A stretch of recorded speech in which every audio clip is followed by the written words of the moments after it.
रुमाली रोटी नाम सुनते ही मुंह में पानी और दिल्ली के स्ट्रीट फूड दोनों ही एक साथ आ जाती है, लेकिन थोड़ा ठहरिए क्योंकि ट्विस्ट अभी बाकी है। जिस रुमाली रोटी को आप बड़े मजेदार और चाव से खाते हैं, उस रुमाली रोटी का भी अपना एक इतिहास और उतना ही मजेदार इतिहास रहा है। तो चलिए आपको आज की इस वीडियो में बताते हैं कि रुमाल वाली रोटी यानी कि रुमाली रोटी पहले किस चीज के लिए यूज होती थी और इसका अपना इतिहास क्या रहा है। उससे पहले नमस्कार, मैं आशुतोष उपाध्याय और आप बोल्ड स्काई हिंदी देख रहे हैं।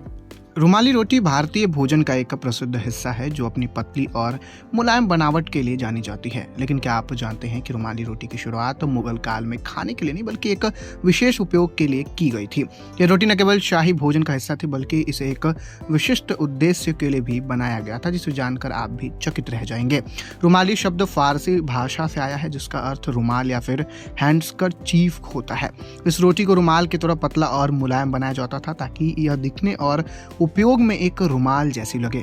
वहीं इसका नाम और बनावट दोनों ही इस बात की पुष्टि करते हैं कि यह रोटी मुगलों के लिए केवल भोजन का हिस्सा नहीं थी। वहीं आपको बता दें, मुगल काल में शाही भोजन की सजावट और परोसने का तरीका उतना ही इम्पोर्टेंट था जितना कि उसका स्वाद। मुगलों की रसोई में पकवानों में मसालों और घी तेल का भरपूर उपयोग होता था और यही वजह थी कि भोजन के साथ अतिरिक्त तेल को साफ करने के लिए रुमाली रोटी का उपयोग किया जाता था। वहीं आपको बता दें, रुमाली रोटी को रुमाल की तरह मोड़ कर खाने की मेज पर रखा जाता था और भोजन के दौरान अगर किसी व्यंजन में अधिक तेल होता था तो उसे रुमाली रोटी से पोंछा जाता था। यह शाही मेहमानों और बादशाहों के लिए भोजन को अधिक स्वच्छ और संतुलित बनाने का एक बेहतर तरीका माना जाता था। वहीं मुगल दरबार में रुमाली रोटी को एक अनिवार्य तत्व के रूप में देखा जाता था। इसे बड़े ही नाजुक तरीके से बनाया जाता था ताकि यह हल्की और लचीली बनी रहे।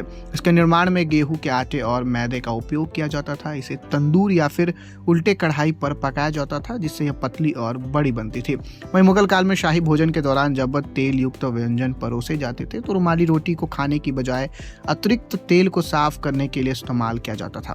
यह रोटी केवल तेल पोंछने तक सीमित नहीं थी बल्कि इसे शाही मेहमानों की सुविधा और स्वच्छता के प्रतीक के रूप में भी देखा जाता था। हालांकि मुगलों के समय इसका उपयोग तेल पोंछने के लिए होता था, लेकिन आज रुमाली रोटी भारतीय भोजन का एक अभिन्न हिस्सा बन गया है। यह नान, पराठा और तंदूरी रोटी के साथ परोसी जाने वाली लोकप्रिय रोटी से खास तौर पर कबाब, निहारी और अन्य व्यंजनों के साथ भी खाया जाता है।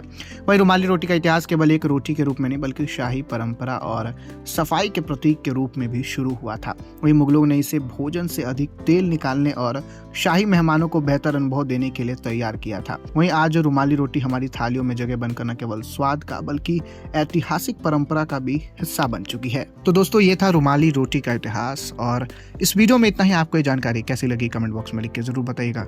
धन्यवाद।